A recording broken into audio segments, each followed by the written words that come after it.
If you've ever trusted someone so much that their betrayal felt like a heart attack masked as love, stay with me.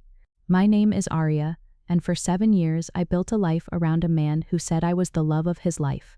His name, Lucas, a charming architect with an easy smile and just enough scars on his soul to seem deep. I met him during my junior year at NYU, and from the very first coffee we shared in Washington Square Park, I thought, this is it. My forever had begun. He proposed to me under the cherry blossoms in Central Park, a subtle gold ring. No cameras, just the way I liked it, quiet, intentional, ours. I remember my hands shaking as I said yes, not because I was scared, but because I was so stupidly happy. But here's the thing about forever. It sounds beautiful until someone you love hands it to someone else behind your back. That someone else? My little sister, Mia. Mia was 5 years younger than me, wild, magnetic, the kind of girl who got away with everything because she made rebellion look like art. She was the baby of our family, our mother's golden child, and maybe even mine. I raised her more than our parents ever did. I wiped her tears, covered her mistakes, and when she dropped out of college in her sophomore year, it was my apartment, she crashed into like a hurricane. Lucas welcomed her like any big brother should. I swear to God, I thought that's what they were, siblings by proxy. He teased her, she mocked him. It was playful, annoying, sometimes loud. But never, not once, did I think they'd know. Not in my worst nightmares, until the night everything shattered. It was a Sunday. I'd come home early from a weekend retreat with my writing group, excited to surprise Lucas. I remember holding a box of his favorite cannoli in my hand. It was raining, lightly. I didn't even take off my shoes. I walked straight into the kitchen, calling his name. No answer. Then I heard it. Not a sound exactly, more like a shift, a breath, a whisper behind the guest room door. The room Mia had claimed as hers when she moved in 6 months ago. I opened it, and that's where the story truly begins. There are sounds your body never forgets. The gasp of betrayal, the heartbeat in your throat, the silence that follows a scream you never let out. Lucas wasn't wearing a shirt. His back was turned to me, the muscles I once traced with love, now tense with panic. Mia was curled in the sheets, bare shoulders peeking out like sin itself, her lips parted. Her eyes, God, her eyes met mine, and she didn't even flinch, not a scream, not an apology, just a blink, slow and deliberate, like she had won something. I dropped the cannoli box. It hit the floor with a stupid, wet thud. I think it was the sound of the ricotta splattering that made Lucas turn. Aria, he said. My name in his mouth felt poisonous. I don't remember what I said. Maybe I didn't say anything. Maybe the look on my face said more than words ever could. I walked out. The rain was heavier now, soaking through my coat. I didn't feel it. I didn't feel anything. Numb is not silence. It's a scream turned inward. I slept in my car that night. It wasn't until the morning sun burned through my windshield that I allowed myself to cry, not just for the man who betrayed me, but for my sister, the girl I raised, the girl I loved more than myself. Why? That question haunted me. The calls started flooding in, Lucas, Mia, even my mom. But I let them all go to voicemail. I wasn't ready for words. Words lied.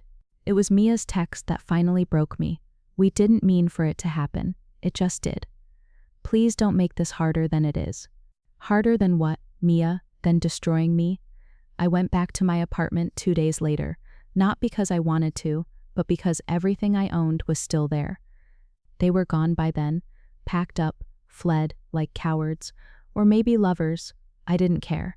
But what got me wasn't the missing furniture or the shared toothbrush. It was the note.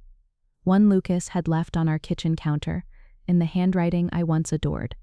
You'll understand someday. We didn't choose love, it chose us. That was the first time I laughed, not because it was funny, but because it was insane. Understand? No, Lucas. I would never understand, but I would remember. And one day, I would make sure they remembered too. Grief has stages, they say. Denial, anger, bargaining, depression, acceptance. But they forget one, revenge. For the first few weeks, I let myself be the broken one. I stayed off social media, quit my job at the literary agency, canceled brunches, ignored texts. My friends whispered among themselves, wondering what happened. I didn't tell them. Not yet. There's a certain kind of humiliation that tastes like ash. You don't feed it to others. You swallow it, quietly, until it burns a hole straight through you. I moved into a temporary sublet in Bushwick, a tiny third-floor walk-up with creaky floors and moldy tiles. It smelled like old books and regret. Fitting, really. Mia and Lucas had vanished from our circle, deleted accounts, new numbers, probably hiding somewhere romantic like Charleston or Austin, pretending their love was real and not stitched together with lies. I couldn't find them, not yet, but I wasn't done. You see, the thing about betrayal is, it sharpens you, makes you dangerous. One night, I was going through my old journals, trying to write again. It wasn't working, my words were clumsy, my heart a cluttered room. But then I found an entry I wrote a year before the breakup, about Mia. I had written, something about the way Mia looks at Lucas bothers me. She's too familiar, too hungry. I'm probably overthinking it. My own handwriting mocked me. I wasn't overthinking, I was underseeing. And that's when it clicked. This didn't just happen. It wasn't some romantic accident. It was a buildup, a slow, calculated corrosion. So I started pulling threads. I went through old photos, birthday parties, dinners, weekend trips. Every single one had clues I missed. The way Lucas's hand lingered on her back, the way Mia laughed a little too loudly at his jokes.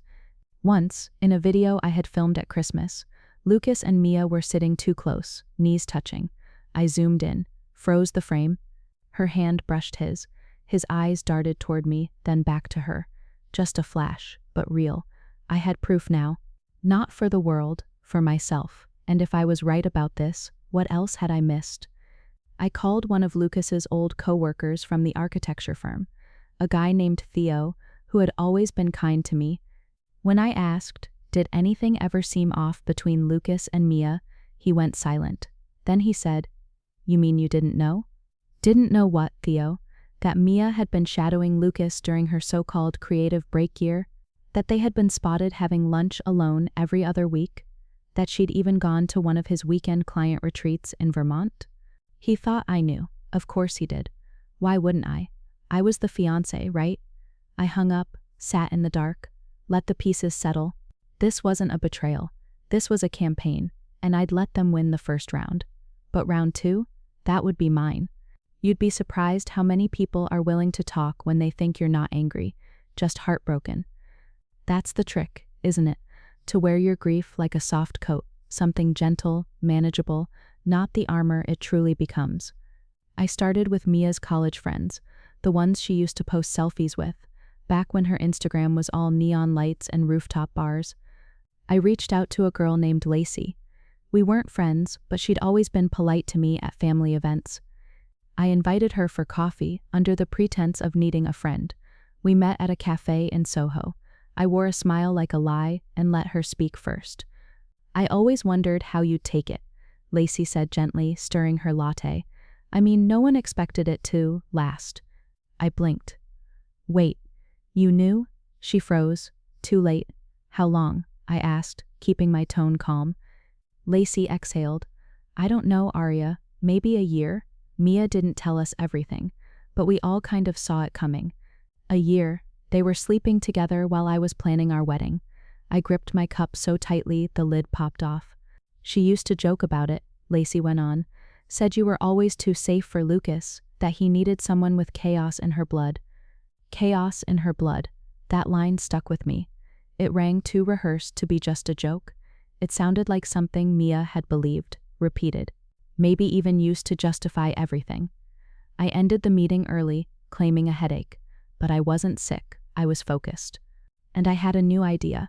Mia had always needed to be adored. Even as a child, she'd wilt without attention.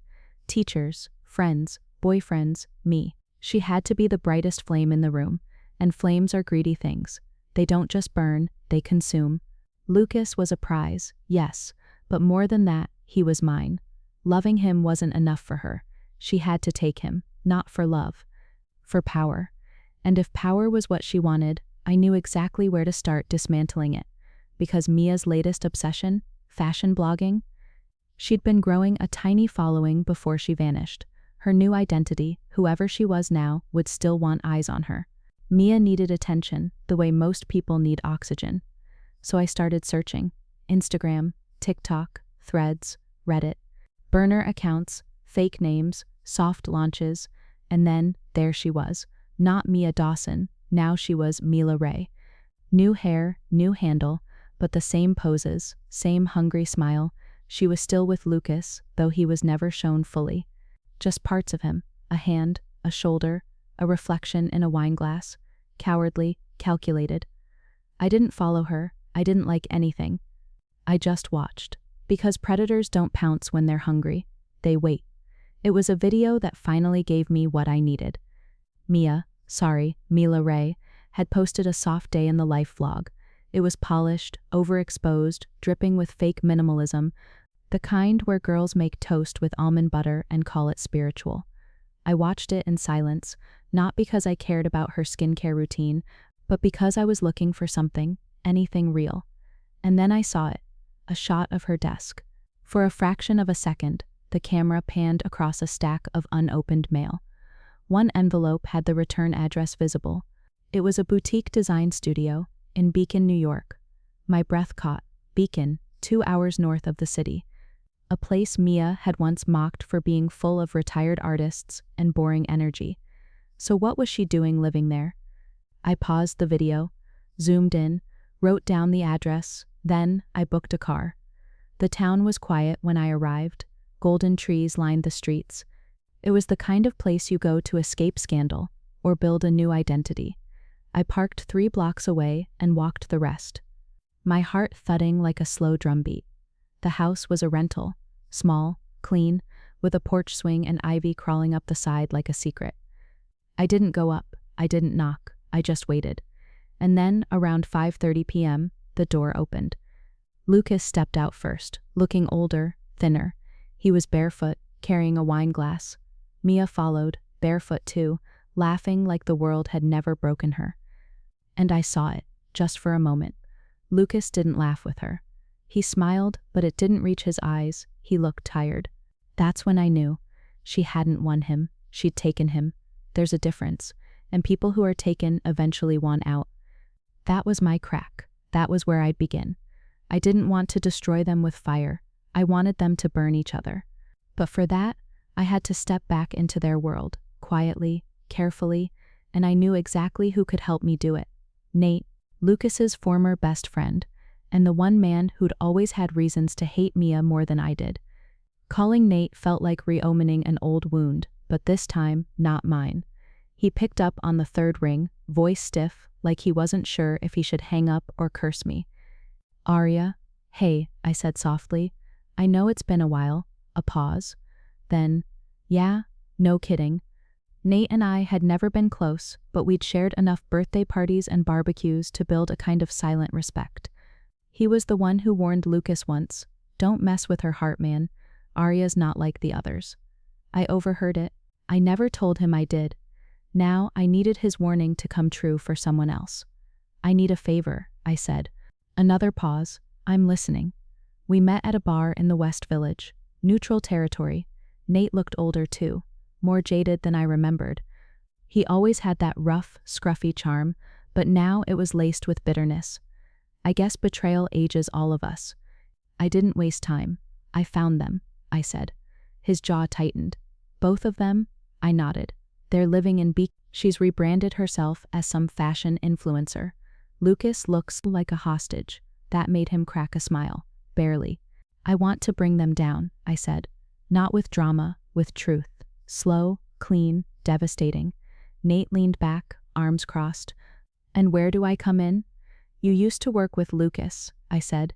"You know his habits, his routines, his weaknesses. You also know the kind of woman Mia is." He chuckled, but there was no humor in it. "I knew it the first night I met her." "What do you mean?"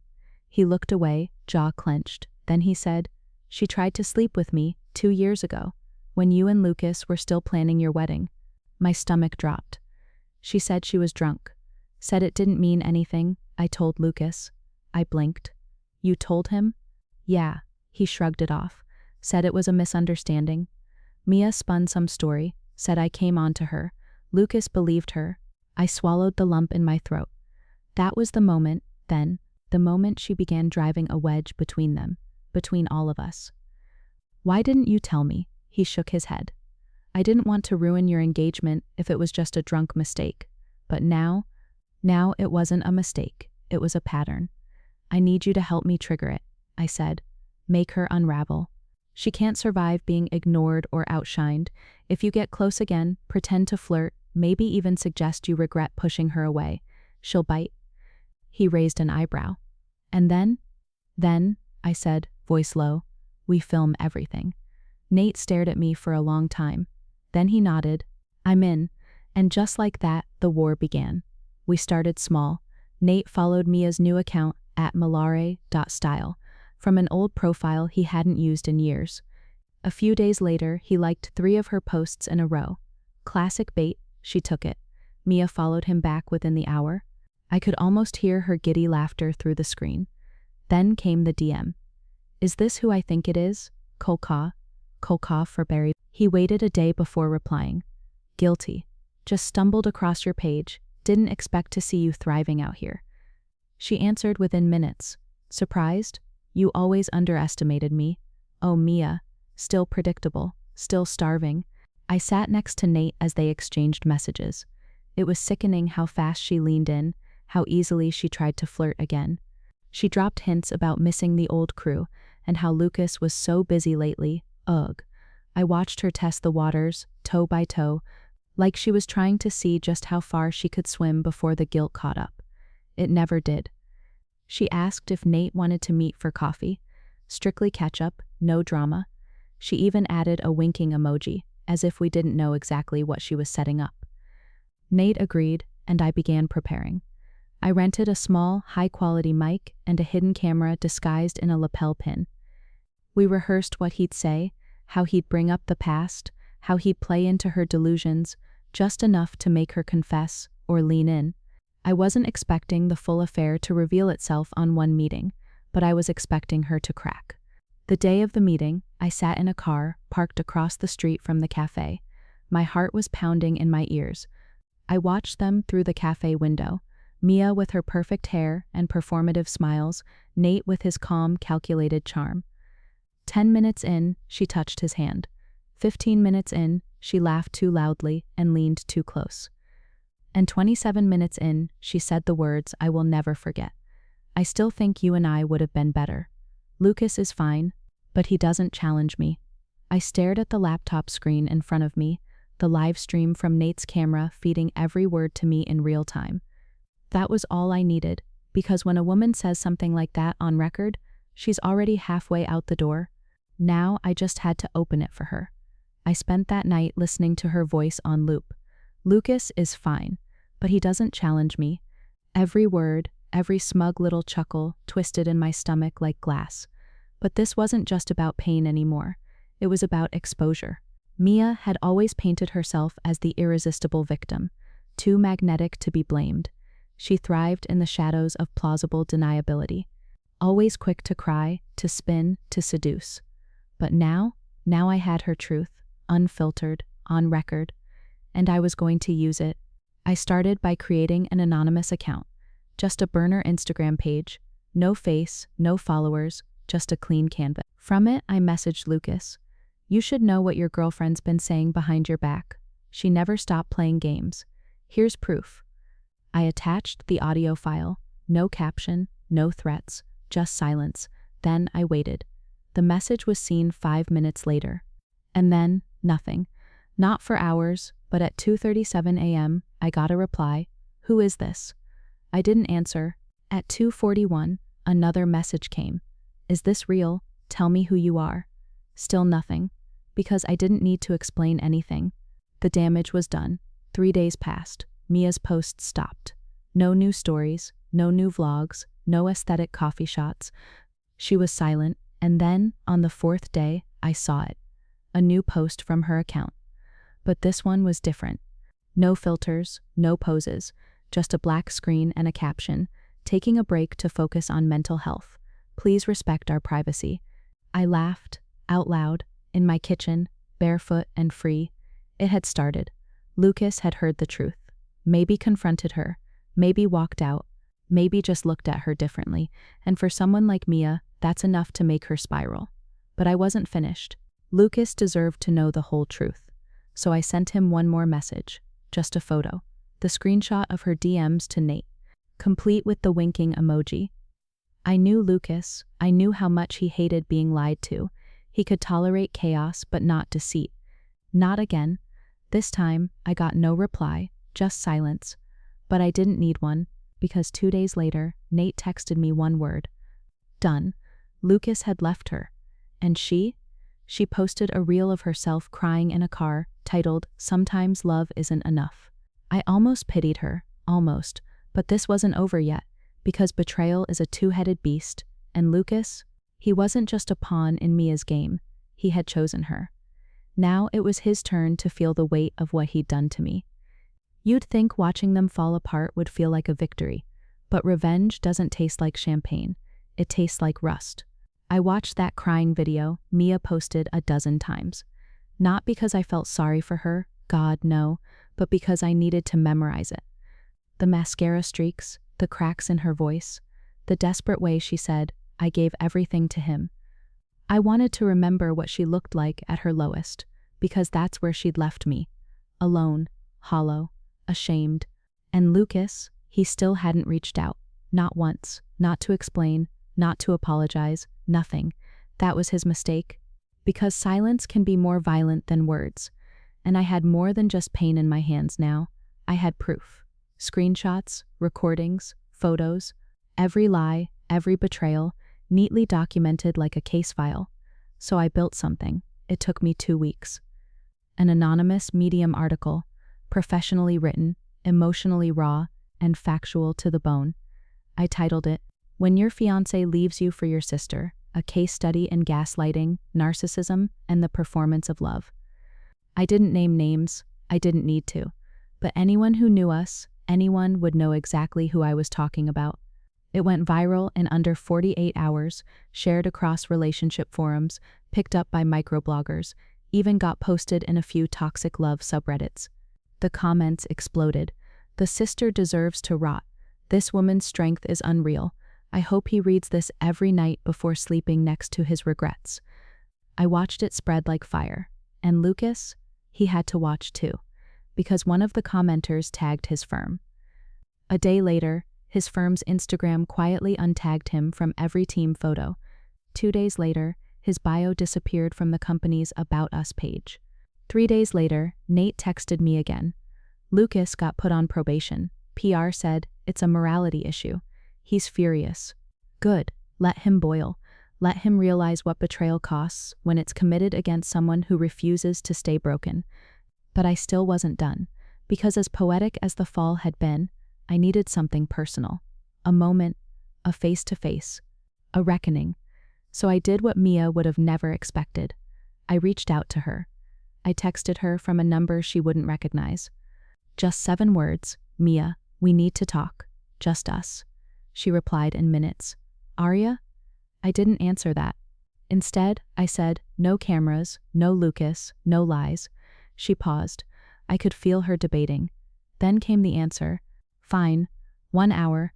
The park near Mom's. Of course. Neutral ground. The place where we used to feed ducks as kids.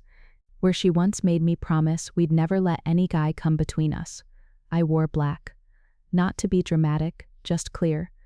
Mourning doesn't always come with funerals. She was already there when I arrived, sitting on the rusted bench like a scene from a poem gone wrong.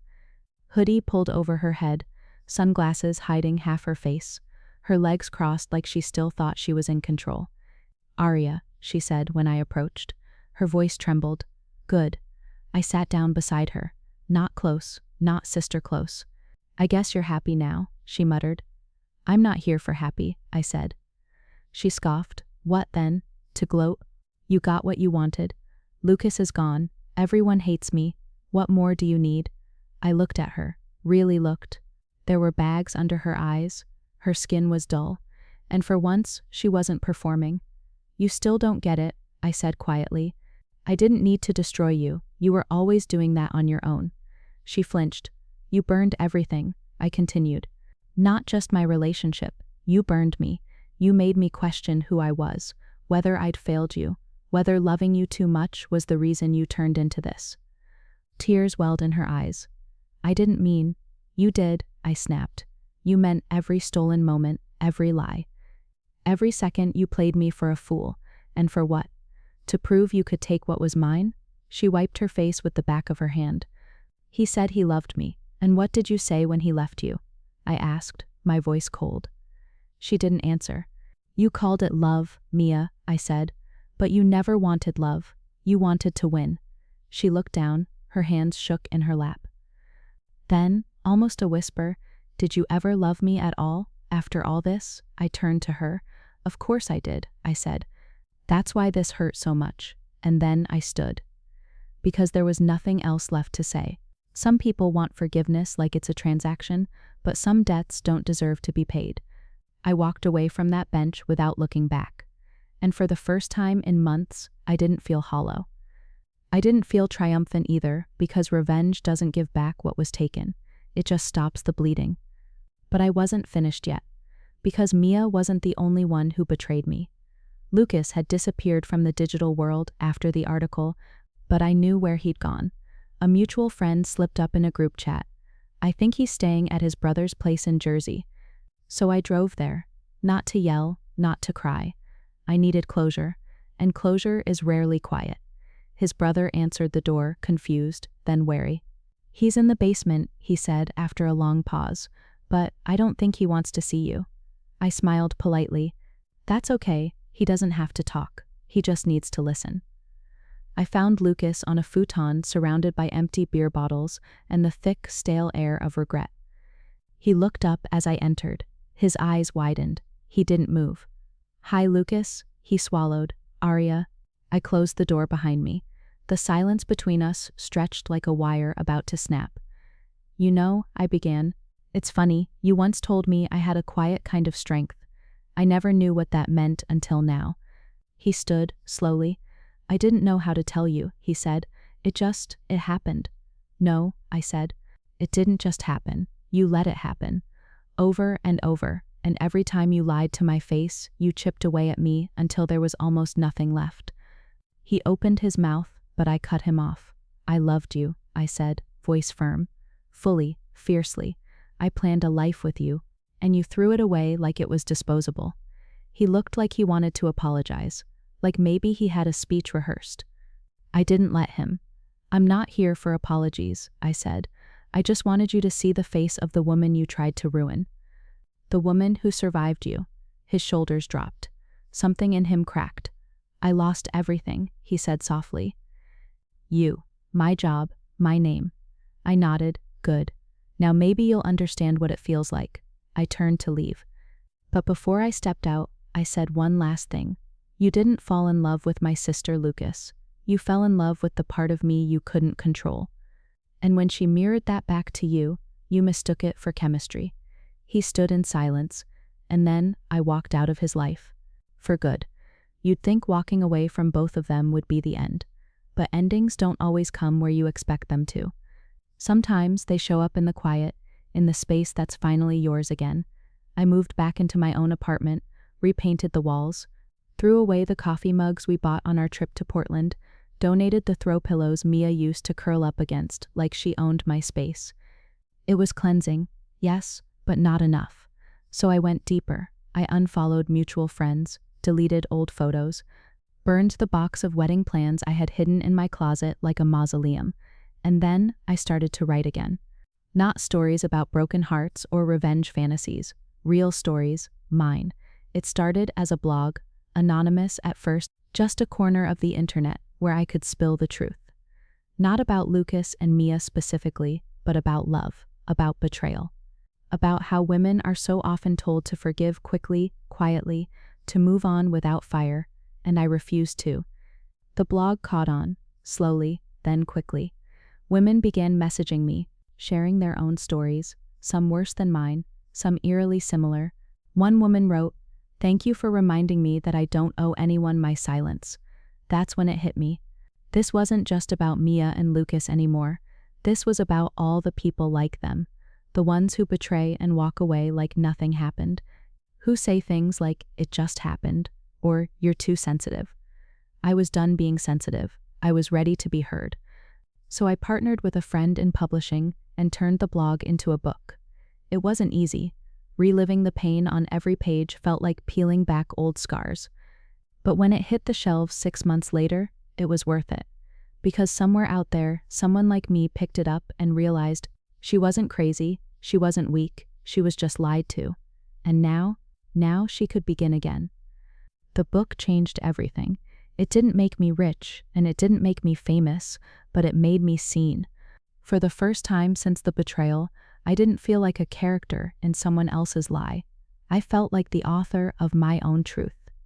It was called The Other Sister, not just because of Mia, but because every woman who's ever been seconded, sidelined, or silenced has felt like the other. The feedback poured in, emails, letters, book club invites.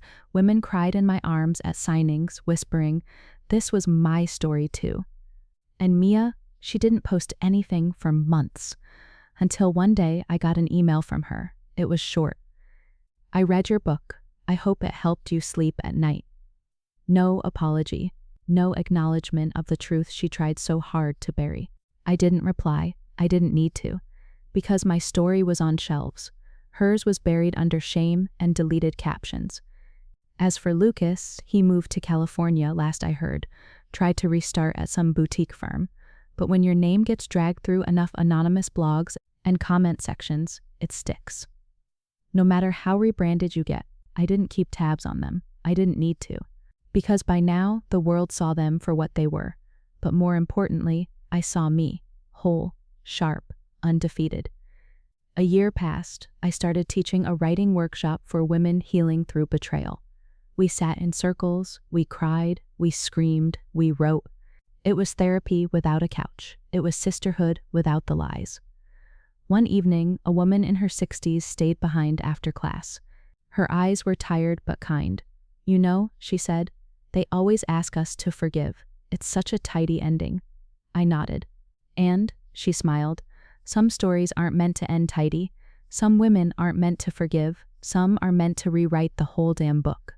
That night, I sat at my desk and lit a candle, not for mourning, for memory, for the girl I used to be, for the woman who rose from the ashes, and for every sister who finally stopped being the other. It's strange how life circles back. 2 years after the day I caught them, I found myself at the same cafe where Nate and I planned it all. I hadn't intended to go there, it just happened. I was early for a meeting, needed somewhere quiet to sit. The barista didn't recognize me, which felt oddly comforting. As I sipped my coffee, I realized something that should have broken me didn't. I hadn't thought about them in weeks. Not Mia, not Lucas. Their names used to echo in my head like sirens. Now, they were background noise, just two people with soft hands and selfish hearts, lost in their own undoing. I didn't forgive them. Let's make that clear. Forgiveness isn't owed, it's earned. But I had outgrown them, and that was enough. Nate and I kept in touch. Occasionally, a check-in here, a birthday text there. He was dating someone new, someone kind. I was happy for him. For me, I wasn't in love yet, but I wasn't afraid of it anymore either. I'd learned that love isn't about who you lose yourself in. It's about who helps you come back to yourself. That's the revenge I never saw coming. Peace, not the peace of silence or forgetting. The peace of knowing I fought for myself, loved myself, saved myself. People still write to me, "How did you survive?" they ask, and I always tell them I didn't survive. I reclaimed my voice, my story, my damn life. So to anyone listening, anyone hurting, anyone standing in the smoke of someone else's fire, you are not crazy. You are not weak. You are not too much. You were betrayed. And now it's your turn to rise. If you stayed with me through all of this, thank you. I don't know your name, but I hope you felt seen, heard, avenged, because in the end, we're all just trying to write our own way out of heartbreak. And this was mine.